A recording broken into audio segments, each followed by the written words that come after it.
Hay quá, mong anh làm về mỹ phẩm. Mỹ phẩm à? Hãy tham khảo ngay trên lượt video của bạn. Em có thể đi theo nội dung skincare, hướng dẫn chăm sóc da, nhưng với điều kiện em phải có một làn da đẹp.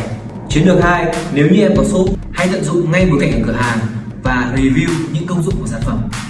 Chiến lược 3 mà cách này anh vẫn đang làm, đó là hãy chăm sóc ngay trên khuôn mặt của người yêu hoặc chồng của mình. Còn các bạn đang làm về chủ đề lĩnh vực gì? Hãy comment xuống đây, Hòa sẽ làm ngay.